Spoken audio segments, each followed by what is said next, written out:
Son 3 décadas de destierro y desunión. 30 años de duro exilio, extranjero domicilio. Qué pena de son que canta, errante generación. Saludos amigos de Cuba y su historia, parte de la programación en español de la WLRN, Canal 17, Televisión Pública.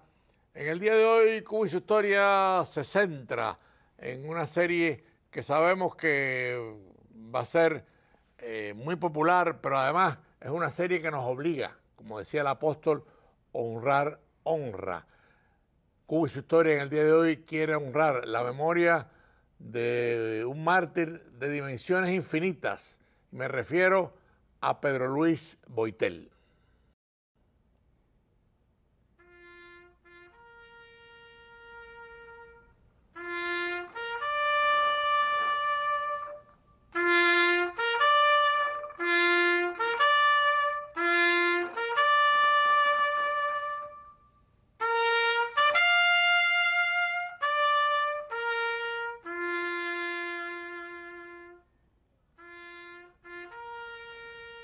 Saludos amigos de Historia de Cuba y su historia, como ya presentamos, estamos en la serie de los mártires, posiblemente los hombres y mujeres que más merecen nuestro respeto y nuestra admiración. En el día de hoy con nosotros Osvaldo Figueroa, que acompañó a Pedro Luis Boitel durante sus 53 días de huelga, y lo tenemos con nosotros. Para nosotros no solamente es un placer, porque no solamente lo respetamos, sino que lo queremos mucho. Bienvenido, Osvaldo, ¿cómo estás? Bien, bien, gracias por la invitación. Sí, tú eres parte de Cuba y su historia, así que y además testigo de excepción de uno de los momentos más honrosos de la historia de Cuba. Si algo distingue a Pedro Luis Boitel fue su lucha, o sea, su lucha que comenzó desde muy joven. Boitel viene de una familia muy humilde, inclusive no pudo terminar sus estudios de bachillerato porque muere su padre y se quedó huérfano de padre. Tuvo que después hacer malabarismo con su vida para poder graduarse de bachiller. Se graduó de ingeniero y finalmente en la Universidad de La Habana pues logra ser presidente de la Escuela de Ingeniería. Pero después Pedro Luis, por razones precisamente de su manera de pensar, conspira contra la traición de Fidel Castro a la Revolución Cubana y cae en prisión. Estamos hablando ya del año 60. Cae en la prisión, lo condenan. 20 de noviembre. El de 60. Pues ahí tenemos a Osvaldo. Osvaldo, queremos hoy, por eso estás con nosotros y repito, es una satisfacción grande para nosotros. Queremos recorrer uno de los momentos más gloriosos de la historia de Cuba, que es la huelga de Pedro Luis Boitel. Y vamos a empezar porque tú fuiste testigo de excepción cuando él te comunica su decisión. Ahí te dejo. ¿En qué fecha y cómo te lo dice? Boitel llegó al Príncipe, donde estábamos un grupo de 9 que habían sacado de la prisión de Guanajay y nos aislaron del resto del presidio. Entonces después vino Silvino Rodríguez, hizo el 10, Nelín Sánchez hizo el 11 y Boitel hizo el 12. Y entre los 12 estaba Menoyo, Huermato, César Páez, el ingeniero Pepe Puyal, Jorge Valls, Tony Gama, Silvino. Es un grupo interesante, ¿no? Y sí, todos luchadores y conocidos. Pero bueno, espérate, el viejo Lauro Blanco. Lauro Blanco, auténtico. Auténtico, sí. Una personalidad interesante, buena persona, Lauro Blanco. Muy bueno. Desde el año 46 estaba en la lucha contra los comunistas. Sí, Lauro Blanco era un profesor, prácticamente. Su vida era una forma de aprender cómo primero quiénes eran los comunistas, los conocía muy de cerca. Muy de cerca. Y volviendo ahora a Pedro Luis llega a la cabaña y a los pocos días hay un incidente con la visita Sí. y él decide irse a la huelga, pero quiero que eso lo cuentes tú. Cuando llega Boiquera, el príncipe, a donde estábamos nosotros, había rumor de que la visita la iban a poner cada 6 meses. Y la java que la familia nos traía a nosotros para reforzar, para mantenerlo nosotros en vida, se puede decir, la iban a rebajar a 20 libras. Entonces, los rumores esos casi se hicieron realidad. Vino la visita y como esperamos iba a haber choques, casi seguro. Vino la visita, porque fue a la visita, que era individual, y cuando regresó, le dieron el paquete de él y él lo revisó y dijo que no, que ese no era su paquete. No estaba completo. Que no estaba completo, lo que le había dicho su mamá, Clara, que faltaban cosas ahí. Entonces el sargento le dijo que era una determinación del ministerio y que había que aceptarla. Y él dijo que no aceptaba determinaciones ni del ministerio ni de Fidel. Y batalló por sacarla y ahí estuvo con los dos sargentos hasta que logró sacarla. Mientras tanto yo iba caminando para la visita. Le dejé la visita, conversamos un poco y eso, después fue César Páez y el último fue el Menorio ese día, que éramos 4 que teníamos turno ese día. Que tenían visita ahí. Entonces cuando por la tardecita ya le digo, ¿por qué vamos a comer? Me dice, no, yo no puedo comer sin yo viré la java mía. Digo, pero no tenemos cooperativa tú y yo y somos hermanos de presidio. Entonces, pan y comimos juntos, porque teníamos cooperativa. Entonces, después comentamos sobre las noticias y todo eso, de que la embajada de Francia decía esto, lo otro, un estímulo para los presos. Claro. Yo no creía en eso, la verdad. Pero bueno, con los comentarios de la visita. De las visitas que siempre eran abundantes. Entonces, como alrededor de las 11 de la noche, me dijo, Maqueta, ¿tiene ahí papel, cebolla y que me preste y un bombillo? Digo, sí. Fui allí a mi cama, le traje como dio 12 hojas de papel de cebolla y un bombillo que tenía que lo presté. Lo dejé, nos despedimos, me fui a dormir yo y él se quedó escribiendo ahí. Cuando me desperté a las 6:30 de la mañana, lo vi que estaba ya finalizando de escribir. O sea, toda la noche escribiendo. Se pasó la noche escribiendo. Entonces, al día siguiente por la mañana, yo noté de que botó bidó de desayuno, agua con azúcar y pan. Y después el almuerzo, y después la comida. Al día siguiente observé lo mismo. Entonces el tercer día ocurrió lo mismo, entonces él me miró y me llamó, ven acá, Maqueta, déjame decir que estoy en huelga de hambre. Le dije, no tiene que decirme porque lo he observado que está olvidando la comida. Y eso fue el 3 de abril. Eso fue el 3 de abril. Y entonces me dice, también te digo que necesito, a ver si tú puedes, cuando yo no pueda disponerme de resolver mis problemas personales, necesito que tú me ayudes. Le digo, yo estoy en disposición de ayudarte, para eso somos amigos y somos hermanos de lucha. Claro. En lo que yo pueda, yo te voy a ayudar. Claro. Y me dijo, te voy a hablar para Rafaelito y Rojica para que te ayude. Le dije, no es necesario, yo creo, para eso. Me dijo, pero bueno, está bien, vamos a dejarlo así. Ahora, Osvaldo, yo quería hacerte una pregunta porque es interesante, ¿no? ¿Por qué tú decides, que es una decisión sabia además, llevar el diario de todas las incidencias de la huelga? Yo oí, desde la calle, yo oí mucho ya de Boiquel, de que era muy rebelde en la prisión por visita y eso, que iban a Isla de Pino, y por su huelga de hambre.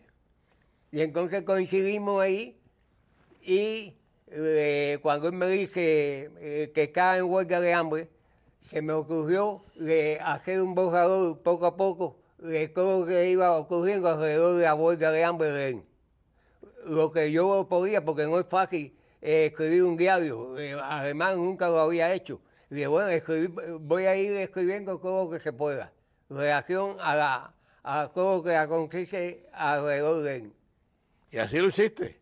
Y así lo hice. Pero se convierte en un documento maravilloso de historia, ¿no? Han muerto como 14 más compañeros en huelga de hambre y a nadie se le ocurrió, o muchos estaban solos y nadie escribía. Pero hay parte del diario que tú cuentas, que es muy interesante, por eso vuelvo a él, que tú dices, yo no sé qué voy a hacer con esto que estoy escribiendo. Bueno, al principio no sabía, porque muchas veces cuando uno escribe algo, la familia se entera de que va a haber un registro o algo y queman y botan los papeles que uno ya ha sacado.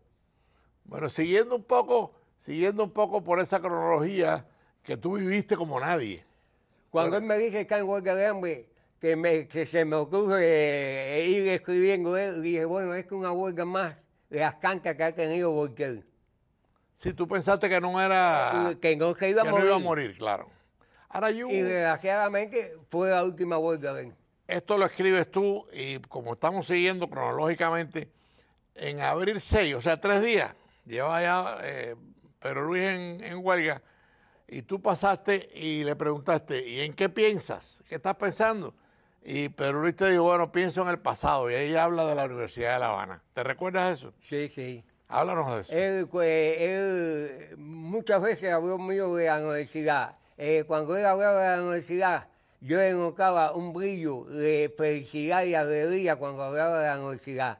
Él me decía que la universidad había sido su segundo hogar y que los momentos más que él disfrutó de su juventud fue en la universidad. Y ahí fue donde te dijo, allí dejé parte de mi corazón. Allí sí. Y entonces él también, aparte de eso, él era muy estudioso. Él se dedicaba a leer mucho y a estudiar. Y cuando había una fecha patriótica, él reunía al grupo, ahí que éramos 16 en aquel momento, y hablaba sobre la fecha patriótica. Caminaba de un lado para otro con su bastón, que él andaba con el bastón, porque las huelgas lo fueron aflojando mucho y podía caerse. Hubo un incidente en la primera semana de él de huelga de otros compañeros que quisieron hacer una protesta. Háblanos de eso porque Pedro Luis obviamente no se opuso, más bien colaboró con el grupo, aunque era una protesta aparte. Ya nosotros habíamos planeado que se estaban burlando de nosotros porque nosotros estábamos haciendo reclamaciones para mejorar la correspondencia, la asistencia médica, la comida, y entonces se estaban burlando de nosotros porque pasaban todos los meses O'Farrill o Lemon. O'Farrill era el jefe de Educación Nacional y Lemon era jefe de cárcel y prisiones. Y entonces Boitel se declara en huelga de hambre y no sabía eso. Entonces hablamos con él y se le explica de que vamos a realizar un hecho si en tal fecha no responden. Y efectivamente, y entonces dijo, hagan lo que quieran, si me sacan de aquí y me tiran por una cerca, para lo que quieran, pero tienen mi apoyo. Claro. Entonces, llegó la fecha esa y se realizó el motín. Quemamos allí la entrada, la portada, rompimos las ventanas y entró el aire puro para nosotros que nos faltaba. Claro. Estábamos ahí casi asfixiados. Y ganamos la huelga, hicimos la protesta, los comunes se volcaron a los presidentes que están allá arriba, quemando todo y acabando con todo, comentaban eso. Amigos de Cuba y su Historia, para los que han sintonizado tarde, estamos en uno de los programas sobre la serie de mártires y obviamente hablando de Pedro Luis Boitel y la huelga de hambre que al final lo llevó a morir. Con nosotros Osvaldo, que lo acompañó durante todo el proceso. Hay una anécdota muy interesante ya al mes de la huelga, que es el 1 de mayo, que se oían los aviones pasar, porque están los desfiles del 1 de mayo. Y háblanos de ese día que tú estuviste con él ahí. Bueno, ese día hablamos de la situación que había internacional. A él le gustaba hablar mucho de todo, de cualquier tema, pero principalmente de política. Sí, pero hay una cosa que él te dice, que tú lo apuntas. Ellos tienen la fuerza física. Espérate, no. Pero yo tengo la fuerza moral. Yo le digo en un momento determinado, porque ya habían pasado mes y medio de la huelga. Digo, porque acuérdate que ellos tienen la fuerza bruta y el tiempo. Me dice, Maqueca, ellos tendrán la fuerza bruta, pero yo tengo la fuerza moral y el coraje de enfrentarme a ellos. Importante. Y es verdad. Y no le tengo miedo a la muerte, pero tampoco la rehuyo. Así me dijo en esa oportunidad. Ya después, ya por mayo 17, ya llevaba más de un mes en huelga, llevaba 40 y tantos días, empieza a vomitar. No, pero antes viene la fecha del Día de las Madres. El cumpleaños de él. El 13 de mayo de 1972 era el cumpleaños de él. Él nació... ¿Y lo recuerda? En el año 31. Entonces se despertó como a las 2 de la tarde. Le di los agua para que tomara agua, que enjuagara la boca. Lo ayudé a abrigarse un poco para que él orinara, porque orinaba en una laca, después yo la abocaba. Yo lo atendía en todo lo que podía. Eso fue mayo 13. El mayo 13. Día de las Madres. El día del cumpleaños de él. Entonces, como a las 2:30 de la tarde, se despierta de nuevo, lo vuelvo a ayudar, le doy eso, lo pongo a orinar, todo eso. Y como a las 6 me dice, Maqueca, afeítame. Digo, ¿por qué? ¿Pero tanto afectado para qué? Sí. Me dice, déjame explicar que la barba me da picazón y no me deja dormir muchas veces. En que la barba y los huesos estoy durmiendo muy poco. Y ya entonces le digo, óyeme, ya anteriormente me había pedido que lo afectara 2 o 3 veces, pero la primera vez que me dice, aféitame, digo, oye, ¿por qué yo nunca he afectado a un ser humano, a nadie? Me dice, bueno, conmigo aprende. Dale, vamos, afeítame. Y lo afecté, pero cada vez que lo afectaba se iba complicando la cosa porque estaba más demacrado. Claro. Y entonces, por esos días empieza a vomitar. Ese día del cumpleaños me dice, afeítame. Le digo, pero ¿para qué tú quieres eso? Entonces me explica a mí que la barba y los huesos no podía dormir. Entonces el día que él no pasó el día del cumpleaños de él y ni se acordó. Mejor, yo no se lo mencioné para no ponerlo triste. Al día siguiente era el Día de las Madres. Entonces se levantó, se despertó como a las 10 de la mañana, algo así, lo ayudé, le di agua, orinó y esas cosas. Entonces se quedó dormido de nuevo. Como a las 3 se despertó, volví a hacerle lo mismo. Entonces cuando me iba, oigo que me dice, Maqueca, vuelvo para acá, le digo, dime qué pasa. Y dice, hoy es el Día de las Madres y estoy pensando en mi madre. Bueno, he empezado todo el mes en ella, pero hoy principalmente que es el Día de las Madres. Como la he hecho sufrir yo con mi lucha de revolucionario. Sí, porque además de que Clara era una madre ejemplar, él quería mucho a su madre. Entonces, mi madre es el amor más grande de mi vida es mi madre. Y siempre la recuerdo porque la he hecho sufrir mucho con mi revolución. Hay una frase tuya entonces, me dice,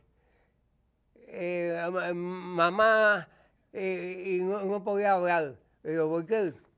voy a escribir... Vamos a aprovechar para oír el audio de Clara, la mamá, sobre su hijo, que lo tenemos, que es muy interesante y muy emocionante. Le habla Tomás Regalado de Miami. Cuénteme, por favor, de su hijo. Mi hijo estuvo 56 días en una huelga de hambre. Mi hijo no se le dio asistencia médica ninguna. Y todos los días ellos me decían que mi hijo estaba divinamente bien, que estaba comiendo. Mi hijo se me estaba muriendo, señor. Y mi hijo no se ciego. Qué emocionante poder oír la voz de Clara, que la conocimos. Yo recuerdo cuando yo llegué a Miami, a los 2 días la fui a visitar. Y una mujer de un temple tremendo, ¿no? Realmente. Osvaldo, nos quedan... Entonces se queda que no pudo hablar emocionado. Claro. Le dijo, ¿qué? Voy a escribirle a tu mamá luego y a ver cómo le puedo llegar a caica a ella. Dice, me miró y una sonrisa así le salió. Me dice, gracias, Maqueca, tú eres mi hermano. Y está preocupado por mi mamá. Qué bonito, ¿eh? Osvaldo, nos quedan 9 minutos. Vamos a dedicárselo a cómo empieza él a grabarse, empieza a vomitar, inclusive tú te das cuenta que ha perdido 60 o 70 libras. Empiézanos a hablar de esa etapa que es la etapa previa al fallecimiento. Ya a partir de los 45 días él empieza a vomitar bilis. Y vomitaba con bastante frecuencia. Él me decía que el vomitar le aliviaba mucho a él. Entonces, en una oportunidad le digo, Volker, ¿cómo que siente? Y me dice, bien. Y entonces le digo yo para mí, mira para eso, muriéndose, y me responde que se siente bien. Sí. ¿Qué hombre más valiente? La verdad. Sí. Es decir, tú lo mencionas en el diario y resalta la mención tuya porque obviamente tú lees el coraje de Pedro Luis Boitel y lo transcribes, ¿no? O sea, empieza casi a agonizar porque ya esos son los días que sus fuerzas se van perdiendo, empieza a no tener fuerza, ¿no? Ya a los 48 días más o menos, ya él estaba orinando sangre, llevaba ya varios días orinando sangre. Al tercer día me dice, me mira y me dice, ¿qué pasa? Le digo, no pasa nada. Me dice, Maqueca, estoy orinando sangre, por la argentina yo lo sé. Y no me ha dicho, ¿para qué voy a hacer yo? Claro. Y entonces sigue en un estado que va empeorando. Y le digo yo, Boitel, está en una situación muy mala. Yo, ya casi muriéndose. Le digo, Boitel, acuérdate que Fidel Castro quiere asesinarte aquí para acabar contigo, tu huelga y tu rebeldía. Dice, Maqueca, Fidel puede matarme a mí, pero no puede matar mis principios. Eso van conmigo hasta la muerte. Claro. Llegamos a mayo 24 y empieza él a quejarse. Y tú lo cuentas en el diario. Su quejido ha ido apagándose poco a poco. Poco a poco. Háblanos un poco de eso.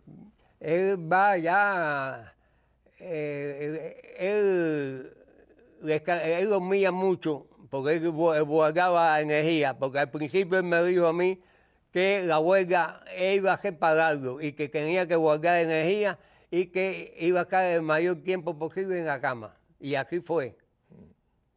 Yo leo textualmente tu diario, tenía la boca abierta, su respiración era lenta, Sí. anhelosa y ronca como la de los moribundos. Así mismo es.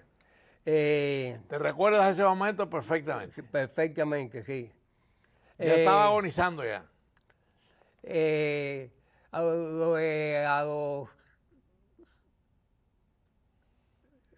ahí sería 48, 50 días, ¿no? Sí.